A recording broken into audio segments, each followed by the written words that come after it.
Mauvaise graine, une série de François Perrache, librement inspirée des enquêtes d'Inès Léraud. Coordination, Christophe Barrère. Réalisation, Cédric Ossire. Deuxième épisode, aux animaux, la guerre.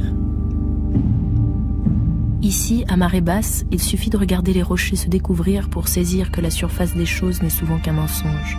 Même quand tout semble lisse, on finit par douter. J'ai vu ici des choses si extraordinaires que j'ai parfois l'impression de rapporter des légendes d'un monde inconnu. La première fois que j'ai rencontré Serge Le Guédec, j'ai cru qu'il a fabulé. Ce que me racontait ce syndicaliste breton sur l'agro-business local n'était pas possible, pas en France, pas au XXIe siècle. Je m'en suis d'ailleurs ouvert à lui beaucoup plus tard, il est parti d'un grand éclat de rire. Le jour de notre rencontre dans le bar, t'avais l'air tellement éberlué par ce que je te racontais, t'ouvrais des yeux si grands que j'ai préféré pas en rajouter. Et pourtant, j'en ai vu depuis, des choses qu'on renonce à raconter de peur que les gens cessent de vous croire. Croiriez-vous qu'en des temps pas si lointains, on donnait à boire de l'eau de javel aux veaux pour blanchir la viande juste avant de les emmener à l'abattoir? Un vieux paysan avec une pointe de remords dans la voix me l'a dit. Je tairai le nom d'un sous-préfet de la République dont les locaux venaient d'être saccagés par des représentants du principal syndicat agricole qui m'a avoué penaud qu'il ne resterait pas 5 minutes en poste s'il portait plainte. Mais il y a bien plus incroyable que tous ces petits et grands secrets gardés dans l'ombre. Il y a les faits, exposés au grand soleil, à la vue de tous. Voulez-vous tenter l'expérience ? Chaque vacancier peut voir ici l'été des panneaux municipaux officiels interdisant l'accès de certaines plages aux chiens, sous prétexte qu'ils risquent de souiller le sable de leurs excréments, alors que tout le monde sait ici. Tout le monde sait que si les chiens sont interdits de séjour, c'est parce que ces pauvres bêtes meurent lorsqu'elles respirent trop près du sol les émanations invisibles de sulfure d'hydrogène émanant des algues toxiques qui prolifèrent à cause de l'utilisation incontrôlée des nitrates. Voilà un fait. En voulez-vous un plus extraordinaire encore? La Bretagne, avec son ensoleillement légendaire, est la première région européenne de production de tomates. Lorsque j'ai lu cette information dans la presse, j'ai dû me la répéter à haute voix. La Bretagne est la première région européenne de production de tomates. Après ça, on se dit que plus rien ici ne pourra vous étonner. Et pourtant...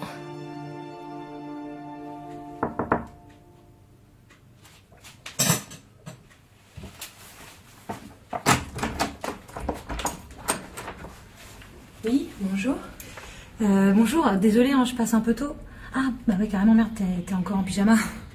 Oui, mais... Morgane, enchantée. Non, pardon de passer à cette heure-là, vraiment, mais je viens de finir la traite et je fais le reportage sur Ostronin. Et comme ta maison était sur la route, c'est Serge qui m'a donné ton adresse. Dis donc, j'ai lu ton article pour le procès de Christophe Guillou, mais c'est génial. Non, j'adore. Je vis à Ploumel depuis 18 ans, j'en connaissais pas la moitié sur la COP. Je sais pas comment t'as fait, mais t'as des couilles, hein. Non, c'est dément, vraiment j'adore, hein, faut qu'on se parle. Hein. J'ai des tas de trucs à te raconter.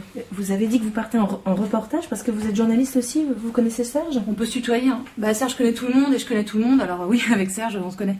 De toute façon, tout le monde connaît tout le monde ici. Hein. Je suis journaliste, ouais. Journaliste animatrice, en fait, agricultrice aussi, assistante sociale, des fois, mère de famille. Je bosse à la radio locale à Ploumel. Et puis je suis conseillère municipale, dans l'opposition évidemment. Enfin, je te raconterai. Tu veux du café? Ah non, ça par contre j'ai pas le temps. Je passais juste pour te donner ça, tiens. Je me suis dit que ça t'intéresserait. Tu peux dire que ça vient de moi, je m'en fous, j'assume. C'est un mail que Copagraine a diffusé en interne à tous ses salariés suite à ton article et ça fait du monde, hein. Il y a 300 sites sur toute la Bretagne. Je l'ai obtenu par un copain de copain. Tu vas voir, il t'adore déjà. En tout cas, chapeau, t'attaques fort. Ok, bah merci. Et Morgane, c'est ça? On essaie de se voir bientôt donc. Morgane, ouais. Enfin, sans E à la fin. Et large. Comme large. Morgane, large. Morgane, c'est le nom d'une bière locale. Or, quand je vais au pub, comme le patron anglais, il me fait toujours la blague de me servir une pinte de bière dès que j'arrive. Donc, Morgane, comme la bière, est large, tu vois, en anglais. Enfin bref, t'as compris. C'est l'humour anglais, mais bon, comme ça, tu te souviendras. Je pourrais te filer mon numéro, mais souvent, je traîne dans des coins où ça passe pas. Mais si tu veux, je peux repasser cet après-midi? Cet après-midi, je peux pas. Ah, bah oui, c'est vrai. Serge m'a dit, vous retournez chez Laurent Roussel, c'est ça? Bah toi, passe chez moi, demain matin, tu peux? Ça te dirait d'assister à une traite?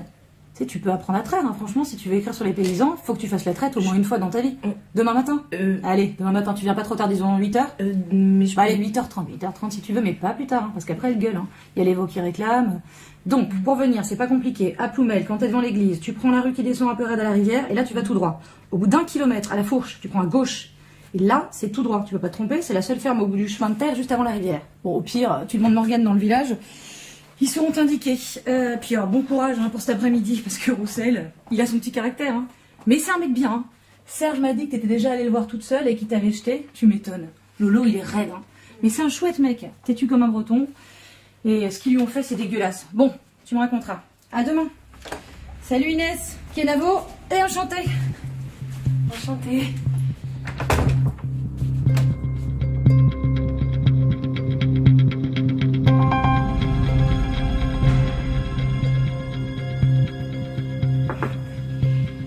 Tu veux le voir ? Entre Yann, entre. Je profite que tu sois au siège pour valider un mail interne avec toi. Ça va partir à toute la boîte avec la signature du boss, mais comme le problème vient de ton site, on voulait aussi ton avis. Donc je te relis, tu me dis si ça te va ? Je te passe le blabla d'intro. Alors, cet article de la journaliste Inès Léraud repose clairement sur un parti pris contre le groupe Copagraine et plus largement contre l'agriculture bretonne, à travers une présentation des faits inexacte et partiale. Très bien. Devant la gravité des attaques et la poussée médiatique portant atteinte à l'image du groupe, nous ne souhaitons pas alimenter de vaines polémiques, mais nous mettons en place un plan d'action adapté. Il s'agit de répondre de manière factuelle afin d'être audible. Nous prévoyons ainsi de mettre en place une communication positive, montrant en toute transparence nos pratiques actuelles, notamment en matière de stockage de céréales, de nutrition animale et de produits phytosanitaires. Nous devons en effet plus que jamais nous montrer exemplaires et regagner la confiance des médias et de notre environnement. Pour ceux d'entre nous, et ils sont nombreux, qui ont été heurtés par cet article, n'hésitez pas à réagir sur les réseaux sociaux. Super. Si vous avez des questions, n'hésitez pas à les remonter via votre hiérarchie ou en contactant le service communication. Soyez convaincus que la santé et la sécurité des salariés au travail sont nos premières préoccupations.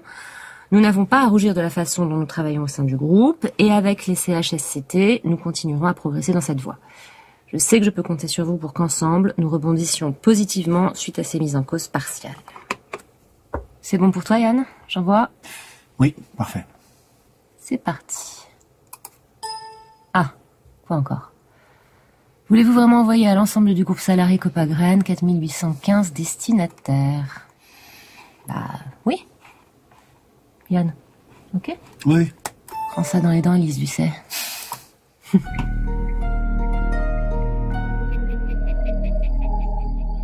L'école chic. Le pré est vénéneux, mais joli en automne. Les vaches y paissant, lentement s'empoisonnent. Tiens, Serge, tu peux faire le service ? Non, je lui dis, mais ça va être encore chaud. Asseyez-vous. Asseyez-vous. Vous voulez un café aussi ? Volontiers. On fait ça vite, dans une demi-heure, je retourne aux bêtes. Oui, oui. Ça devrait suffire pour un premier contact. Deuxième contact. Serge, j'y connais déjà, mais pour vous, je vous ai ressorti mon classeur avec toutes les infos du troupeau. Génial. Génial, je sais pas. Hein. C'est surtout des emmerdes. Il y a toute la paperasse. Hein. Je garde tout. On sait jamais. Oui, t'as raison. Surtout maintenant. Vous pouvez y aller. Il y a l'inventaire des bêtes. Il y a le bon d'insémination, le bouclage pour chaque veau, tous les aliments, les papiers de traitement, la prophylaxie, les vaches qui sortent, le certificat d'équarrissage, les analyses, enfin tout quoi. Vous pouvez tout regarder. J'ai rien à cacher, moi. C'est super. Il y a plein de trucs. C'est énorme. Ce serait possible de vous l'emprunter quelques jours pour avoir le temps de le lire chez moi ? Non. Inès. Ce classeur, il sort pas de ma ferme. Bien sûr. Ok. Et vous pouvez prendre des photos. Hein. Si Serge vous fait confiance, je vous fais confiance. Merci, Laurent. Merci. Et puis encore désolé pour l'autre fois quand je suis venue ici sans prévenir. Ouais, c'est fait. J'aime pas trop les gens qui débarquent chez moi, là, sans demander. L'assureur, les gars de la mairie, la COP. Les visites, quand c'est pas des mauvaises nouvelles, c'est des ennuis. Alors, les journalistes de Paris, pas besoin de ça. Hein. Je suis pas de Paris. Je me suis installée ici depuis 1 an. Comme je te disais, Inès, elle a fait un beau boulot pour le procès de Christophe Guilloux. Et donc, elle pourrait aussi nous aider dans ton dossier. Moi, tout seul, je peux rien pour toi, Lolo. Je te l'ai déjà dit. Si ton syndicat a refusé de te défendre, c'est pas moi, avec un syndicat extérieur, qui vais gagner. Hein. Je vais chercher d'autres appuis syndicaux dans le milieu agricole.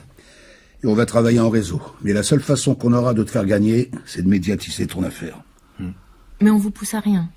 Parce qu'il y a toujours des risques. Et je sais que c'est pas évident d'exposer sa situation. Parfois des éléments de sa vie privée. Ce qu'on veut, C'est expliquer carrément à Copagraine ce qu'on va faire, et s'ils sont un peu intelligents, ils vont comprendre que ça va leur coûter très cher en termes d'image s'ils continuent à refuser de t'indemniser. Et cette fois, ça peut marcher. Le procès Guillou, ça les a fait réfléchir. Ça fait des années que ça traîne. Mais c'est vrai que de voir que ça a marché pour Christophe, ça me donne un peu le courage pour essayer de me battre à nouveau. Je suis pas encore convaincu. J'en ai parlé avec une avocate qui pourrait reprendre ton dossier depuis le début. Elle s'appelle Françoise Laforge. C'est elle qui a défendu Christophe Guillou. Et qui a gagné. Ouais. Mais je l'ai vue à la télé. Elle a l'air bien. Mais je peux plus payer, moi. J'ai déjà le couteau sous la gorge. Elle prend une commission seulement si elle gagne. C'est légal, ça? On s'arrange.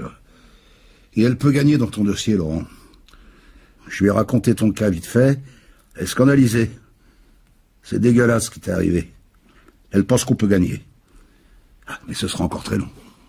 Et vous pouvez perdre. Perdre? Ah non. J'ai plus rien à perdre. J'ai perdu mes bêtes, je me suis battu pour rien. J'ai tenté une procédure judiciaire qui est au point mort depuis des années. L'assurance veut même pas m'indemniser. Pourquoi? Toujours pareil. L'assureur de Laurence et l'assureur de Copagraine. Alors, entre un gros client et un petit éleveur... On a tous le même assureur, tous la même banque, ils nous tiennent tous. Mais est-ce que vous voulez bien me raconter votre histoire? J'ai déjà tout raconté à Serge, j'y connais par cœur. Et il m'a raconté votre histoire, mais j'aimerais bien entendre votre version. Vous voulez bien me redire l'essentiel? L'essentiel c'est simple. J'avais un troupeau de 240 vaches, lait et viande. Un jour, je me fais livrer 2,5 tonnes d'aliments blancs. Par Copagraine? Il n'y a qu'une coopérative dans le pays. Ils tiennent tout. Et aliments blancs? Ça veut dire rien que de l'aliment, pas de médicaments dedans. Voilà, c'est ce que je croyais. Sauf que 3 jours après, mais c'était déjà trop tard, quand j'ai ouvert mon silo, j'ai bien vu qu'il y avait un problème. Normalement, le granulé, il est marron. Et là, il y avait mélangé des granulés verts. J'appelle la COP. Un technicien de chez eux me dit que c'est peut-être une erreur, que ça ressemblerait peut-être à de l'aliment pour lapin, avec des antibiotiques. Mais, premier problème, c'est moi qui ai dû dire à la COP de suspendre la collecte de lait le temps de faire les analyses.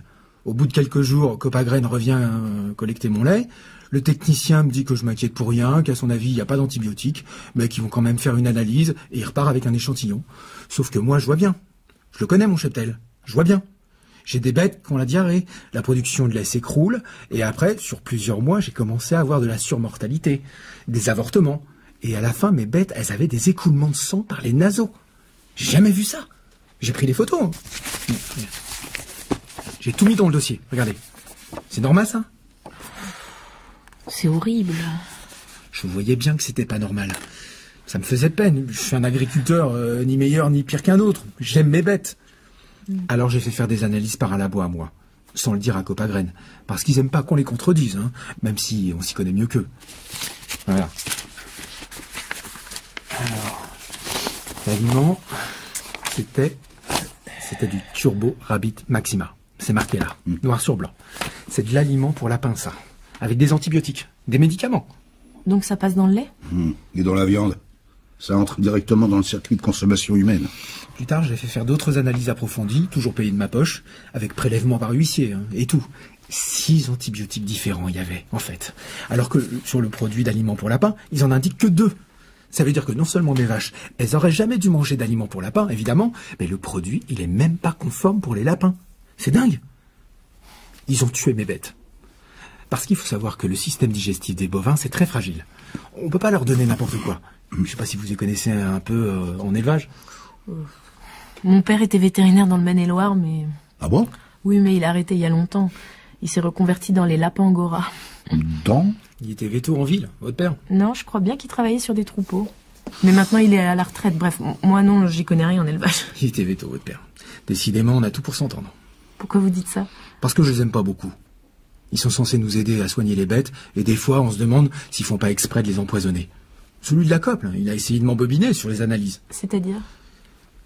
Quand j'ai commencé à avoir des doutes sur l'aliment et à demander des analyses, Copagraine a fini par m'envoyer un vétérinaire maison de chez eux pour m'expliquer que les analyses étaient OK et que c'était pas la peine de les montrer. Il voulait pas me les montrer. Il les avait, il voulait pas me les montrer. C'est mes bêtes quand même. C'est pour ça que j'ai décidé de faire des analyses moi-même, sans leur dire. Mais c'est pas juste de la négligence de leur part? Ce qui serait déjà très grave. Vous pensez qu'il avait les analyses et qu'il vous a menti délibérément, ce vétérinaire? Évidemment. Le gars avait l'air pas à l'aise, une espèce de faucheton. Vous vous souvenez de son nom? Le veto? Bah, j'ai dû garder sa carte, je garde tout. Ben voilà. Guibora, il s'appelait. Guibora? Copagraine, Éric Guibora, vétérinaire conseil. Comment vous dites?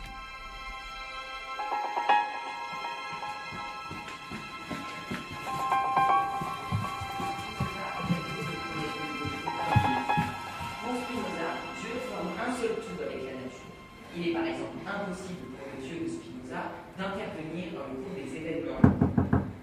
Y entrer. Excusez-moi, on peut se... Bon, relisez le passage que je viens de commenter, j'arrive, et n'en profitez pas, je reste à la porte. Ça va? Ouais, super. Comment il s'appelle le mari veto de ta collègue qui nous a invités? Quoi? Ta collègue prof d'espagnol qui nous a invités à leur soirée pourrie, là, le mois dernier, avec la sangria dégueulasse. Sylvie? Oui, un truc comme ça. C'est quoi son nom de famille? Elle a bien un mari veto. Comment il s'appelle?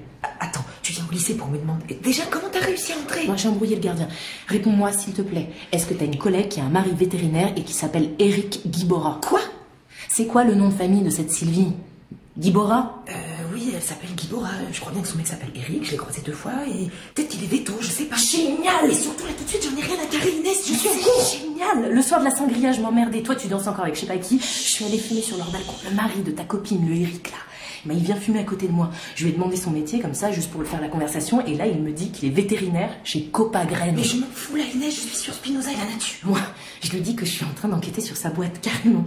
Et là, il commence à être gêné. Il bafouille. Il me dit que lui, il bosse pas du tout sur de l'opérationnel avec les agriculteurs, mais qu'il est au siège, à Landerneau, sur des projets de recherche de long terme autour des aliments pour animaux, à base de bio et de plantes aromatiques ou je sais pas quoi. Bref, sur le coup, j'ai pas insisté, j'ai pas fait le rapprochement, ça m'a pas du tout intéressé. Moi non plus. Sauf que l'éleveur que je viens de rencontrer, il me raconte que quand il a reçu du grain pourri pour ses vaches, Copagraine lui a envoyé un vétérinaire maison pour essayer de l'enfumer sur les résultats de l'analyse du laboratoire. Et devine le nom de ce veto. Spinoza. Guibora. Éric Guibora, le mari de ta collègue. Faut absolument que je puisse lui parler, mais surtout pour l'instant, tu dis rien à ta collègue. Promis, j'ai rien compris. Allez, salut, à ce soir, tu fais vraiment chier. Attends, t'as pas ton portable sur toi? J'ai essayé de t'appeler, mais tu répondais pas. Mais évidemment, je réponds pas, je suis en cours, Inès. Mais est-ce que tu l'as sur toi? J'ai besoin que tu me files les coordonnées de ta copine, celle qui est photographe. Qui? Mais de quoi tu parles? Mais si, on était allé voir son expo à Rennes, une super expo, une fille très sympa avec un prénom hyper breton. Mais plus breton tu meurs. Gwenaëlle, Maëlle, Chouchen, quelque chose comme ça quoi. Chouchen? Rosen? Oui, Rosen, envoie-moi ses coordonnées par SMS tout de suite, s'il te plaît, faut que je l'appelle tout de suite. J'ai une idée, j'ai un service hyper important à lui demander. Rosen? Mais tu lui as parlé une fois. Non, je t'explique ce soir, merci. On m'attend pas pour dîner, je vais à Saint-Brieuc au tribunal essayer de comprendre pourquoi le dossier de Laurent Roussel traîne depuis des années. Envoie-moi le numéro de Rosen tout de suite. Et surtout, tu ne dis rien à l'autre pour la soirée sangria. C'est génial. C'est génial.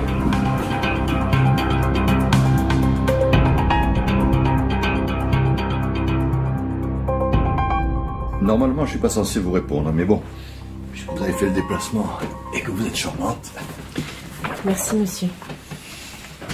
Alors, redonnez-moi le nom du plaignant. Roussel. Laurent Roussel. R-O-U-2-S-E-L. Oui. Alors, Roussel. Ah. Voilà. Donc, je crois que j'ai quelque chose. Appelant Roussel Laurent. Intimé Société Copagraine. C'est ça. Vous pourriez me dire la date de... Ouais. Alors, le dernier événement que nous a... Alors, il y a eu une enquête à Guingamp qui est revenue en date du 1er septembre de l'année dernière. Et ensuite, ça a été redonné au magistrat qui a ordonné l'enquête. Depuis, on n'a pas de... J'ai pas de suite. Et ça veut dire quoi? Là, il n'y a toujours pas de juge d'instruction qui est nommé? Non. Et la plainte a été déposée il y a combien de temps? Alors, 10, 11, 12, 13, 14, et ça va faire 6 ans. 6 ans? Et la justice française. Je peux pas vous en dire plus. Là, je sais pas pourquoi, mais c'est lent. Et ça arrive souvent que ça soit en sommeil comme ça? Ah, ça peut arriver, ouais. Et la preuve, ça arrive. Et c'est dû à quoi? Parce que c'est une affaire importante quand même. Je sais pas, je peux pas vous dire. Moi, je suis fonctionnaire au bureau d'ordre, hein. J'enregistre les plaintes, je transmets aux magistrats. Après, c'est eux qui sont souverains dans leurs décisions. Nous, on a fait tout ce que les magistrats nous ont demandé de faire, c'est-à-dire faire partir en enquête, réceptionner l'enquête. On a fait l'orientation de la procédure au magistrat, qui est compétent dans ce genre de contentieux. Après, 1er septembre de l'an dernier, ça lui a été retransmis. Après, il n'y a plus rien. Et vous pensez qu'il y a une tension au niveau de l'agroalimentaire en Bretagne? Ah, voilà, je peux pas vous dire, hein, je sais pas. En plus, j'ai un droit de réserve, hein, je peux pas trop vous parler, donc... Moi, je peux juste vous dire de vous adresser directement au magistrat, faire un courrier, voir si on peut vous donner des éléments. En tout cas, là, sur la machine, je vois, il n'y a pas d'instruction en l'état du dossier. Donc, je peux pas vous dire si le magistrat il travaille dessus, je sais pas. Et en général, le juge d'instruction, il est mandaté sous quel délai? Ah, il n'y a pas de délai. Il n'y a aucun délai. Parce que là, on va dire que ça fait long. C'est vrai que ça fait long, mais il n'y a pas de délai. On ne sait pas du tout. Ça peut partir en enquête, revenir d'enquête, repartir indéfiniment. Et vous êtes là depuis longtemps, vous? Ou en Bretagne. Non, moi je suis là depuis un peu moins d'1 an. Et en arrivant ici, vous avez l'impression que la justice en Bretagne, elle fonctionne bien? Parce que j'ai l'impression que les dossiers de l'agroalimentaire, ça sort jamais en Bretagne. Moi, je peux pas vous dire, je sais pas. Moi, je suis pas de la région, donc... Ah bon? Ah oui, peut-être, j'entends comme un petit accent. Vous êtes d'origine corse, non? Non. Ah bon? Pardon, j'aurais cru que... Non, je suis pas d'origine corse, je suis corse. Ah oui. Et ça vous a pas frappé en Bretagne que les affaires autour de l'agroalimentaire traînent comme ça, ici? Moi, je trouve ça étonnant. À Bonifacio, on s'étonne pas facilement, hein. Mais c'est vrai qu'ici, on en voit... Enfin, je sais que c'est une région qui est très agricole, c'est presque un peu comme le grenier de la France. Il y a beaucoup d'emplois dans l'agroalimentaire, ça nourrit le pays, quoi. Donc forcément, il y a de l'emploi, donc toute la chaîne qui s'instaure derrière. Mais bon, c'est vrai que là, votre dossier Roussel, il est en sommeil depuis longtemps. Je sais pas pourquoi.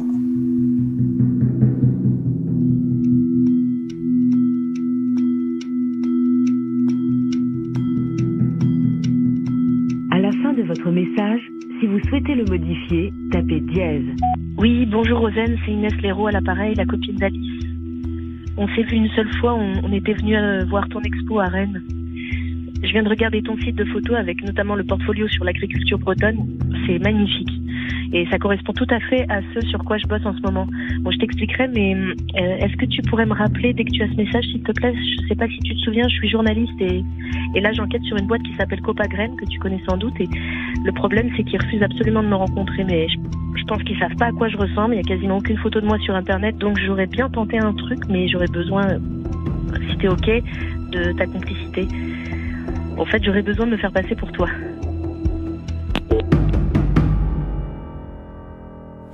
Eh bien, merci de votre temps. Merci à vous de votre intérêt et d'être venu jusqu'à Landerneau. Je m'étonnais un peu de vous voir arriver sans votre appareil photo. Mais... Oui, mais comme c'était un premier contact, je l'ai pas. Et puis je vous le dis à cette occasion, mais on cherche régulièrement des jeunes talents, des nouveaux photographes pour collaborer avec Copagraine Magazine, donc si ça vous intéresse. Ah. Parce que avant de vous recevoir, j'ai regardé évidemment, mais un peu vite votre site web, et c'est très beau ce que vous faites. Bravo. Vous pourrez me renvoyer l'adresse par mail? Oui. C'est tout simple, c'est mon nom, c'est www.rosenquerephoto.com, tout attaché, sans accent et photo au pluriel. Tout attaché, parfait. Eh bien, bonne journée Rosen, puis bon retour. Merci, excusez-moi, j'aurais une toute dernière question, transmise par une amie journaliste. Ah. Je peux vous la poser? Faut qu'elle m'appelle elle-même, votre amie, ce sera plus simple. Comme elle savait que je vous voyais aujourd'hui, je me dis que c'est l'occasion de... Bon. Eh bien, dites toujours. Merci. Donc, en tant que directrice de la communication de Copagraine, quelle est votre réaction concernant le verdict dans le procès de Christophe Guillou? Pardon?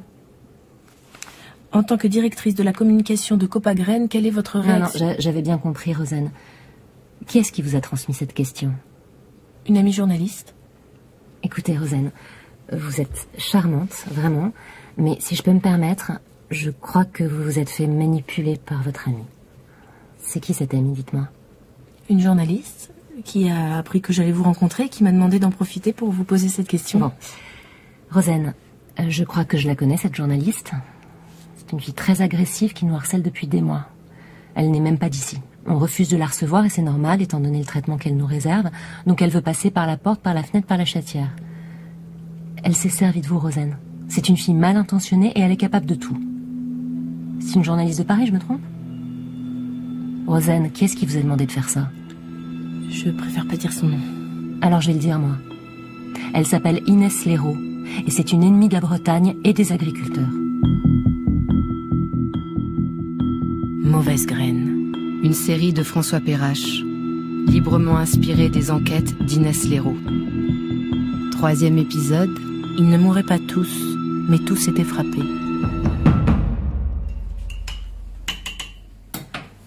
Je me refais griller une tartine, t'en veux une? Non, j'y vais là, je prendrai un café croissant en face du lycée. Mais il est vachement tôt. C'est la poste? Déjà? J'espère que c'est enfin ma carte, ça fait une semaine que je peux plus retirer d'argent. Inès, là, t'as pas vu mon chargeur de portable là, c'est pas possible. Ah si, désolé, sur mon bureau, je savais plus où était le mien. Putain Inès. J'ai dit désolé. Tu peux pas aller voir si c'est ma carte, s'il te plaît? Mais je pars bosser là. Mais moi aussi je bosse, c'est juste que je suis encore en pyjama et t'es habillée. Tu peux pas juste aller voir si c'est ma carte, s'il te plaît?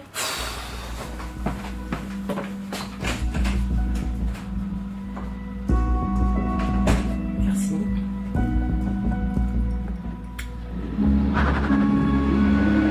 Là, il est pressé.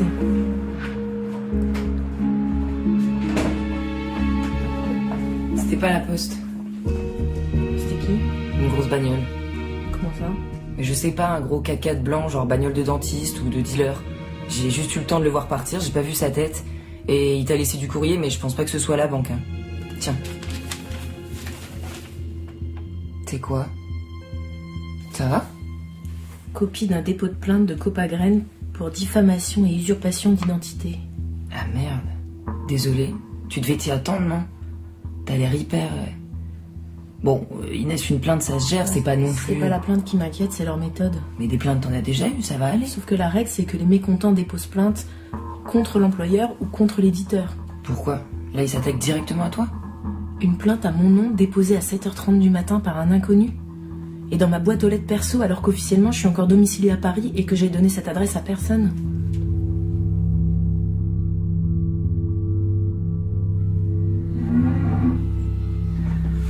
T'es gauchère? Attends, mets-toi accroupi, tu seras mieux. Alors, faut que tu caresses vraiment. Ton pouce doit pas bouger, c'est ton index qui glisse le long de la tétine. Alors, quand tu sens que c'est sec, tu changes de mamelle. Attention! Attention de pas te prendre un coup de sabot, qu'elle renverse pas le seau. Attends, mais ça finit jamais, il y a énormément de lait dans cette mamelle. Ah bah, ce rythme-là, on y sera encore à 9h. Bon, faut que je parte au boulot, moi. Tiens, hop, pousse-toi, je vais finir. Tu m'épates. Moi, j'y arrive pas du tout. Bah si, de mieux en mieux. Tu peux pas tout bien faire, Inès. Les enquêtes, la traite. Et dis donc, justement, j'ai vu ton portrait dans Télérama. Je suis pas abonnée, faut pas déconner, le premier cinéma à 1h d'ici. Mais on m'a fait suivre l'article sur toi. Classe. Tu sais que c'est la première fois que Copagraine réagit publiquement à mon travail? Ils ont partagé l'article sur Facebook et ils ont écrit... Ça m'a marqué. Vous découvrirez dans cet article très flatteur qu'elle a fait des études de cinéma et qu'elle construit ses documentaires comme des fictions. Franchement, je le prends comme un compliment. Bah en tout cas, cette fois, je crois qu'ils t'ont bien identifié. Parce que quand même, dans le coup de l'usurpation d'identité pour pouvoir leur parler, même moi, j'aurais pas osé. Peut-être gonflé. J'ai découverte. Dans ce genre de situation, c'est pas le nom du journaliste qui compte. La seule obligation, c'est de citer le journal pour qui on bosse. C'est ce que j'ai fait. Quand ils ont découvert le poteau, ils ont dû être fumasse. Maintenant, entre Copagraine et toi, c'est la guerre.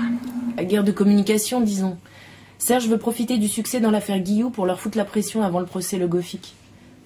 Je vais rencontrer sa veuve demain avec Serge. On va faire feu de tout bois.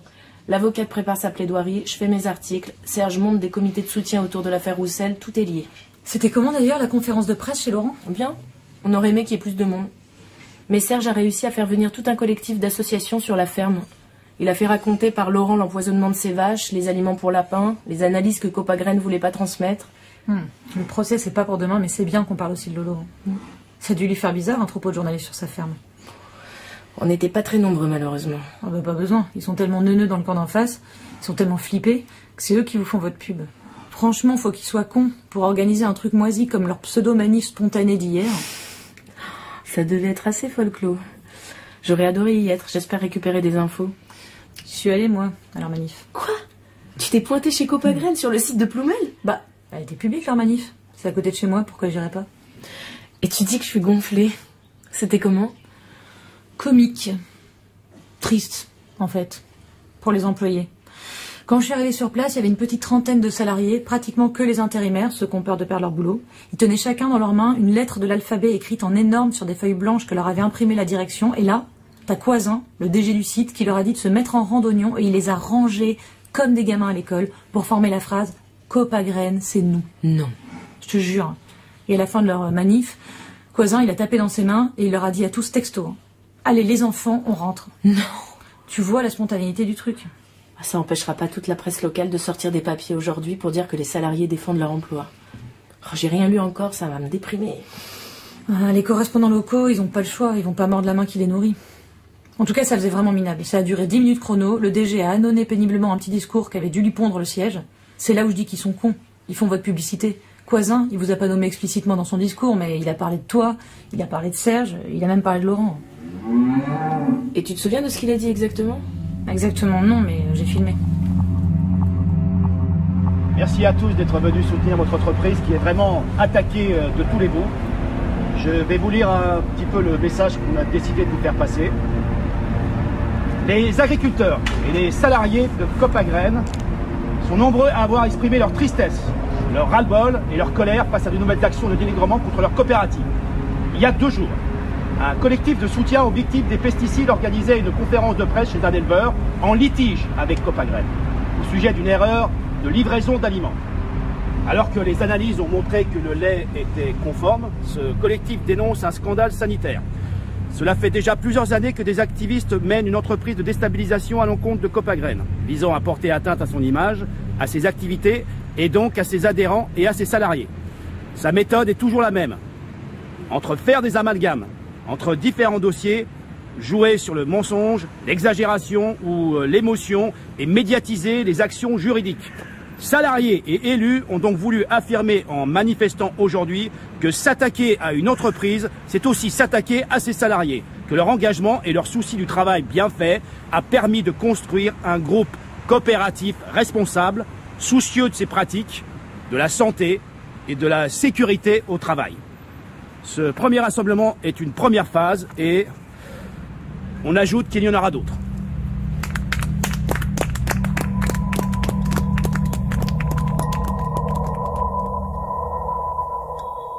Je n'ai jamais fréquenté d'école de journalisme, mais j'espère que la formation y est suffisamment rigoureuse pour qu'on y enseigne que le meilleur moyen, peut-être le seul, de comprendre une culture locale est de passer quelques soirées bien arrosées avec des autochtones.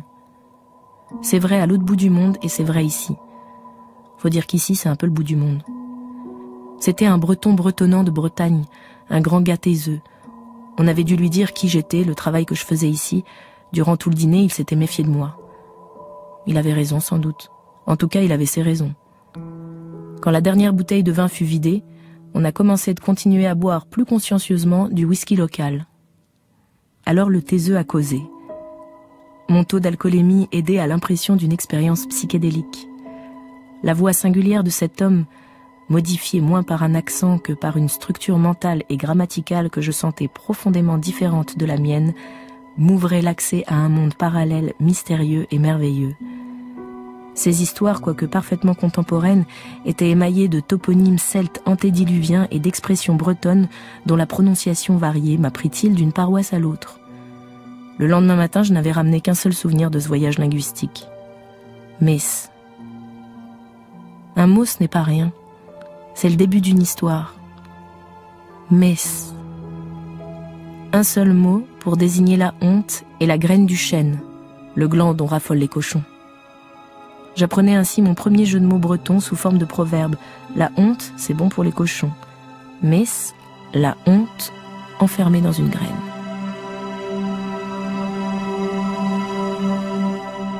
On veut pas en parler, quoi. Et puis, mourir comme ça, ici, ça se fait pas. Je sais pas si vous avez vu l'immeuble du Crédit Agricole à Gourin. C'est le plus grand immeuble de la ville, avec le centre Leclerc. En Bretagne, surtout en Bretagne centrale, on dit que les immeubles du Crédit Agricole ont remplacé les églises. Des fois, on dit même que le directeur du Crédit Agricole a remplacé le curé. Mais quand même, l'église, ici, c'est encore quelque chose. C'est pour ça que mourir comme ça, c'est mal vu, quoi.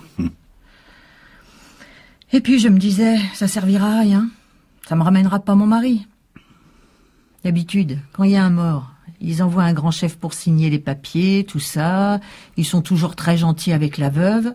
Moi, rien. J'ai dû me battre. On a tout de suite compris que le combat serait difficile pour Edith. Rien que pour faire reconnaître la mort de son mari en accident professionnel. Et vous parlez de ses problèmes de santé? Il était trop fier, Gwenaël. Et il avait peur de perdre son travail. Mais j'ai un collègue de mon mari, là, qui était chauffeur comme lui, et qui a eu des problèmes de santé aussi. Il me disait que pour lui, les symptômes, ils ont commencé par des maux de tête, des douleurs aux yeux, des brûlures. Cet homme-là, il a conduit comme ça pendant plusieurs mois. Il prenait jusqu'à 5 Nurofen par jour, il m'a dit. Des Nurofen 400. À la fin, ce collègue m'en racontait qu'il commençait à avoir des flashs, des coupures, un blanc, une reprise, et il savait pas ce qui s'était passé. Mais lui, au moins, il s'est arrêté à temps, alors que Gwenaël, il a tout gardé pour lui. Il a voulu aller jusqu'au bout. Il était chauffeur pour Copagren, votre mari, c'est ça? Ouais. Livreur, sur les fermes. De l'aliment animal. Les collègues de Gwenaël me disaient que quand ils chargeaient les camions, il y avait tellement de poussière que ça rentrait dans les climatiseurs des cabines. Et ils respiraient ça à longueur de journée. C'est ça, ouais. C'était sûr que les problèmes, ça venait de tous ces produits-là, mais après, il faut le prouver. Tout le monde aux alentours nous a dit, votre mari, il a été empoisonné à la cope. Tout le monde me dit ça. Ça veut dire que c'est connu dans la région? C'est connu de tous qu'à la cope, c'est un peu dangereux pour la santé? Évidemment, oui. Les gens en parlent. Mais la cope, ils sont tellement forts. Ils font ce qu'ils veulent. Personne les contrôle, donc. Même pas les gendarmes. C'est-à-dire? Gwenaël, il me disait, même les gendarmes, ils ont ordre de jamais contrôler les camions de la coopérative. Les gendarmes? Ah oui. Oh, ça, moi, je le savais parce que mon père était gendarme. Et déjà à l'époque, ils n'avaient pas le droit de contrôler les camions de la coopérative. Quand ça s'appelait encore la coopérative de l'Ouest. Oui. S'il mettait un PV, mon père me disait qu'il se faisait engueuler par le commandant de gendarmerie. Je comprends pas. Les gendarmes, ils obéissent aux consignes des industriels? C'est quand même des militaires. Vous savez, eux aussi, ils ont une hiérarchie. Ils reçoivent des consignes, ça redescend. Oui. Ils n'ont pas d'obligation d'obéir, évidemment. Ça se passe jamais comme ça. En Bretagne, si vous voulez faire une carrière administrative ou politique, il vaut mieux ne pas se fâcher avec les patrons de l'agroalimentaire. Les jeunes loups de la politique, un peu excités, qui veulent s'en prendre à l'industrie, ils font pas long feu ici, hein. Ah ouais. Déjà, pour commencer, les industriels financent les partis politiques. Ils arrosent à droite et à gauche pour être sûrs de gagner à tous les coups. Avant qu'il y ait des règles, ils faisaient carrément des chèques. Maintenant, c'est un peu plus subtil. Ils donnent des consignes de dons aux cadres de leurs entreprises, par exemple. Donc, ils veulent un droit de regard sur les investitures. Un candidat d'un parti, dit de gouvernement, qui nuit trop à leurs intérêts, il n'a aucune chance d'avoir une circonscription. C'est comme ça que ça marche. Ah ouais. Et c'est comme ça partout. Edith, raconte l'inspecteur du travail. Après le suicide de mon mari, j'ai eu un rendez-vous avec l'inspecteur du travail qui contrôlait Copagren. J'y suis allée avec mon frère. Oh, Serge était là aussi. Les yeux dans les yeux, l'inspecteur il m'a dit « Mme Le Goffik, je vais aller au bout de l'enquête. » Il a changé de poste. Il attendait une promotion. Il m'a dit « Vous avez ma parole. Je vous promets que j'irai jusqu'au bout. C'est trop grave ce qui se passe. Ça fait des années que dans cette entreprise, il y a des intoxications, des accidents à répétition. Mes recommandations, ils s'en fichent complètement. Cette fois, on ira au bout de l'enquête, vous avez ma parole. » En fin de compte... En fin de compte, il a saboté l'enquête. Ouais. Il n'a pas honoré sa parole. En tant que syndicaliste, j'avais eu affaire à lui à de multiples occasions. Donc, au début de l'entretien, je l'avais mis à l'aise tout de suite. Je sais que c'est difficile pour vous de travailler, je mesure bien la difficulté, je voudrais pas être à votre place. L'inspecteur qui contrôle Copagren, étant donné le poids qu'ils ont en Bretagne, un inspecteur du travail, ça pèse pas lourd. S'il a le malheur d'aller emmerder les patrons, on lui trouve une place rapidement ailleurs. Il m'a juré, ces grands dieux. Oh non, non, non, non. C'est ce qui s'est passé. Dans son rapport final, il a établi aucun lien entre le suicide de mon mari et son travail à l'entreprise. Il n'a pas auditionné les gens, certains collègues de Gwenaël qui voulaient bien parler, qu'on lui avait dit d'auditionner. Et moi, ce que j'ai appris, c'est qu'entre-temps, cet inspecteur avait participé à une réunion de tous les inspecteurs du travail de toute la Bretagne. Et là, il s'est fait sonner les cloches par son patron régional, devant tous ses collègues et devant le préfet. Comme quoi, en gros, il fallait arrêter d'emmerder Copagrène. Et comme il attendait une promotion... Il y a que des anomalies dans ce dossier. En première instance, au tribunal des affaires sociales, on a découvert qu'un des assesseurs était adhérent de Copagrène. Il y avait un conflit d'intérêts évident. Il aurait jamais dû siéger. C'est pour ça que je fais appel avec Maître Laforge. Qu'est-ce que vous espérez obtenir cette fois? La reconnaissance de la faute inexcusable de l'employeur. Et l'honneur de mon mari. Ils ont fait des choses. Ils ont dit que Gwenaël, il était alcoolique, des choses comme ça. Bon, je dis pas qu'il buvait jamais, mais... Ils ont même écrit dans leur journal que son père et son grand-père s'étaient aussi suicidés, alors que son père est toujours vivant.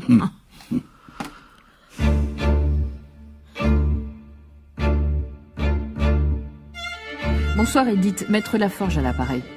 Je viens de lire l'article que vous m'avez envoyé, il faut absolument demander un droit de réponse tout de suite. J'ai préparé un petit courrier, je vous le lis. Madame la directrice de publication, dans Copagrène Magazine numéro 20, vous avez publié un article intitulé « Rétablissons les faits concernant les salariés intoxiqués ». Nous qui sommes les victimes, premières concernées par votre article, nous tenons à réagir aux nombreuses approximations et affirmations mensongères qui donnent à vos lecteurs une idée assez éloignée de la vérité, de ce que nous sommes et des faits qui se sont produits. Nous estimant diffamés par les propos que vous tenez, nous demandons un droit de réponse dans votre prochaine parution de Copagrène Magazine. Veuillez agréer, Madame la directrice de publication, l'expression de nos sentiments distingués. Et ce sera signé par ordre alphabétique Christophe Guilloux, Edith Le Goffic et Laurent Roussel.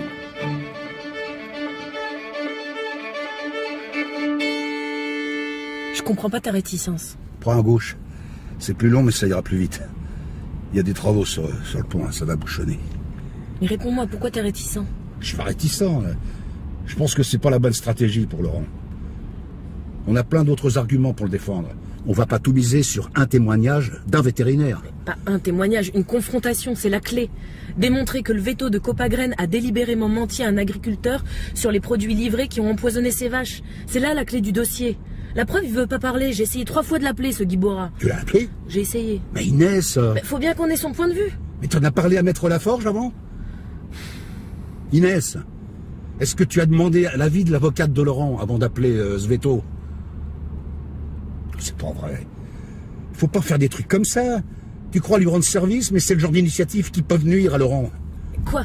C'est un élément clé dans sa défense et ça nuirait à Laurent qu'on creuse ça. Justement, mais justement, c'est sûrement un élément clé dans l'enquête et toi t'appelles le veto. J'ai essayé. Ça leur met la puce à l'oreille, Inès.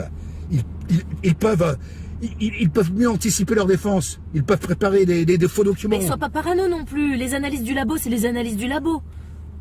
Quoi? Même Copagrène ne peut pas changer une analyse chimique. Les produits, ils sont dans le lait ou ils y sont pas, point. Pardon Inès, t'as compris plein de trucs, mais je pense que tu mesures pas encore complètement comment ça se passe. Les labos des services vétérinaires sont censés être indépendants. Mais avec les nouveaux partenariats publics-privés qui ont été mis en place, les coopératives sont coactionnaires des laboratoires. Eh oui, tu savais pas. Tu sais pas encore tout. Coactionnaire et principal client. Mais il y aurait conflit d'intérêts. Il y a conflit d'intérêts. Allez, bienvenue en Bretagne. De là à faire des faux... T'as raison. Ils font pas des faux. Ils mentent par omission. Ils font des attestations à la demande des entreprises. Ils donnent une attestation de recherche de produits dans un aliment, mais ils répondent qu'aux questions qu'on leur pose. Donc les analyses peuvent être nickel. Il suffit de pas chercher ce qu'on ne veut pas trouver. Mais ça n'a aucun sens. C'est comme si moi j'étais... diabétique, mettons, je suis malade, je vais voir mon médecin, je lui demande des analyses de sang, il les fait, il mesure tout, sauf la glycémie, et il me dit tout va bien. Et ben voilà, là t'as tout compris, là. C'est à peu près ce qui se passe dans certains services vétérinaires de Bretagne. Et tout le monde le sait. Et personne ne dit rien. Non mais je commence à connaître la chanson. C'est pas possible que des scientifiques, parce que les vétérinaires c'est des scientifiques quand même, c'est pas possible que des gens de science soient dans le déni de la vérité, c'est le contraire de la science. Mais moi j'étais comme toi, on n'a pas un esprit tordu, nous. On n'imagine pas une seconde que c'est possible. On se dit, un laboratoire, c'est sérieux. Oui, c'est sérieux, et ils font leur travail sérieusement, d'une certaine manière. Mais eux aussi, ils sont sous pression. Voilà, Inès, voilà. C'est comme ça que ça se passe. Le petit vétérinaire qui est venu assurer le service après-vente Copagrène, chez Laurent Roussel, C'est pas lui qu'il faut emmerder, parce qu'il pèse pas bien lourd. Mais peut-être que ça lui pèse, justement. Peut-être que ça lui pèse de mentir, peut-être qu'il aura envie de parler. Peut-être que quand il se lève le matin et qu'il se regarde dans la glace, il se dit que sa déontologie de veto devrait l'obliger à dire la vérité. Peut-être qu'il veut plus être complice. Parce qu'au niveau de sa conscience professionnelle, il sait très bien qu'il trahit. Il sait très bien qu'en étant veto chez Copagrène, il n'est pas libre. Oui, il le sait. Et tu veux que je te dise? Au fond, je le plains. Je le plains. Je le plains plus qu'autre chose, parce que il collabore avec le système. Hein. Mais c'est qu'un rouage. Votre article dans Copagrène Magazine numéro 20 contient des affirmations mensongères pour lesquelles nous avons demandé ce droit de réponse. D'abord, vous parlez de situation humainement très difficile pour un ancien salarié suite à un accident du travail. Il s'agit en effet de Monsieur Guillou. Mais c'est vous qui avez contribué très fortement à cette situation en ne tenant pas vos engagements à trouver une solution à l'amiable. Vous lui aviez promis la tenue d'une table ronde de négociation avant de revenir sur cet engagement. Vous dites avoir fait une proposition de reclassement pour Monsieur Guillou, à même niveau de compétence, à salaire équivalent, dans un rayon de moins de 10 km de Ploumel. Or, les seuls postes que Monsieur Guillou s'est vu proposer sont des postes administratifs, avec baisse de salaire, sur le site de Danguilec, à 90 km de Ploumel. Concernant Edith Le Goffik, vous écrivez, je cite, « Vous associez à la peine de la famille et des proches ». Edith Le Goffik, après le suicide de son mari, n'a jamais reçu le moindre appel, le moindre message, la moindre aide de la part du management de Copagrène. Bien au contraire, il a fallu batailler pour comprendre ce qui a conduit son mari à ce geste, pour obtenir des témoignages contredisant les arguments de la MSA, qui refusait la reconnaissance du suicide en accident du travail. Vous parlez d'amalgame et indiquez que le tribunal des affaires sociales ne fait pas état d'intoxication aux pesticides. Vous omettez d'indiquer que le dit tribunal a pourtant conclu que l'inquiétude de Monsieur Le Goffik quant à ses problèmes visuels et leur origine possible avec les produits manipulés est démontrée par le fait que Monsieur Le Goffik avait pris la précaution d'emporter chez lui une étiquette concernant la composition de l'aliment qu'il chargeait dans son camion. C'est sur le verso d'une étiquette similaire, du même produit, qu'il a laissé un mot d'adieu à sa femme. Sur le lieu même de son suicide, à l'intérieur de son camion. Nous pourrions prendre point par point plusieurs autres passages de votre article et démontrer pour le moins des inexactitudes et souvent des mensonges. Edith Le Goffik, Christophe Guillou et Laurent Roussel. Ça tourne. Je suis avec Morgane Large dans la cuisine de sa ferme sur la commune de Ploumel, en Centre-Bretagne. Morgane est journaliste animatrice sur la radio locale. Elle est aussi conseillère municipale d'opposition de la commune. C'est quoi le quotidien d'une journaliste dans une petite commune rurale et comment ça se passe, un conseil municipal à Ploumel? Alors Ploumel, c'est une très jolie commune du Centre-Bretagne. J'y vis, j'y travaille. J'ai élevé mes 2 enfants qui sont grands maintenant et qui sont partis de la maison. J'habite toute seule dans ma ferme avec mes chevaux et mes vaches et mes poules et ma chienne Zouzou. Je travaille pour une radio locale, on a nos bureaux à Ploumel. On a 3 émetteurs, Crèze-Braise, ça veut dire Centre-Bretagne, Trégor et Mont-d'Arrée. On est 6 salariés et je suis la seule de mon équipe à travailler en langue française. Tous les collègues bossent en breton, que je parle aussi un peu, que je comprends bien.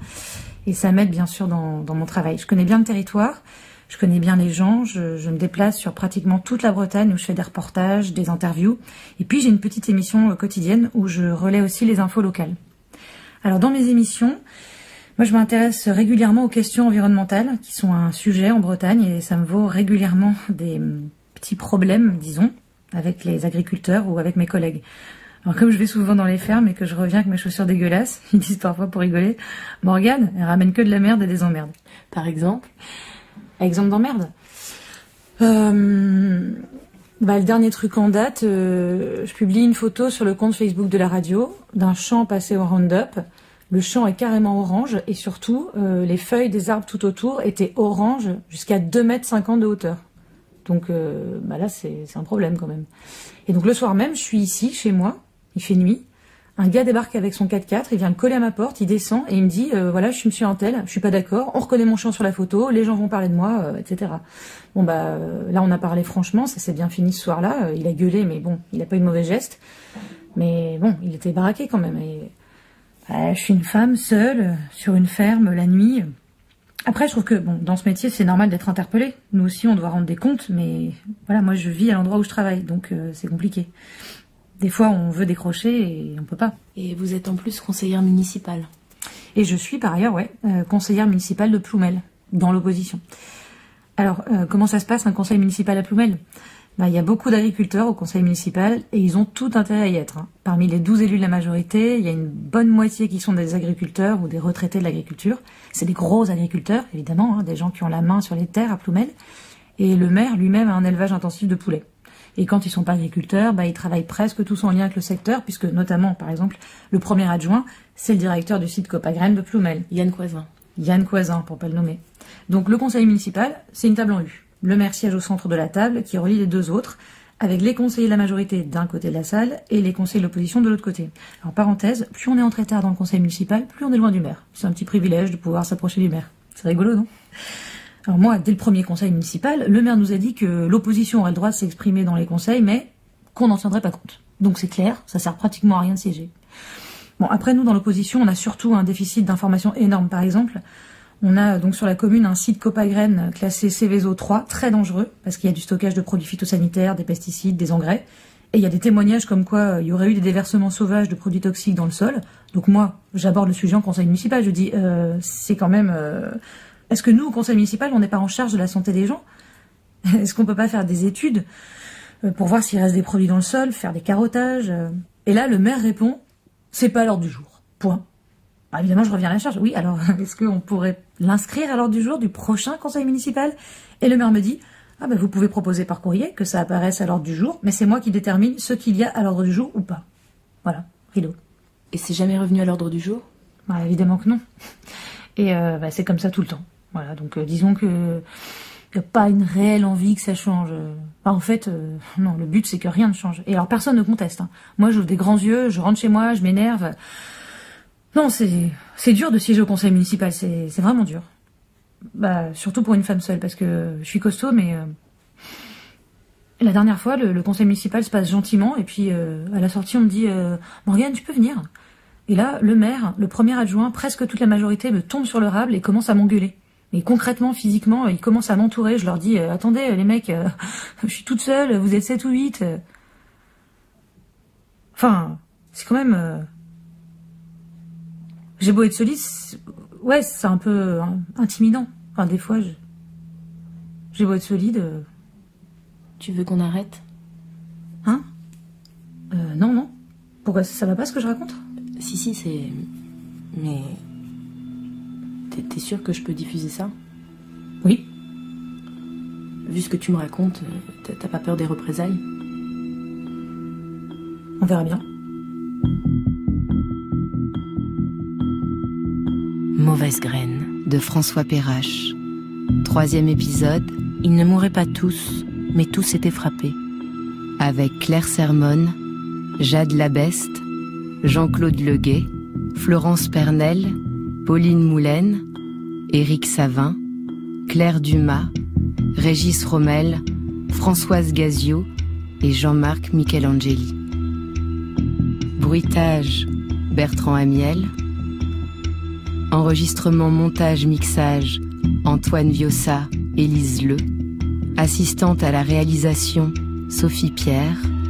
Réalisation, Cédric Ossire.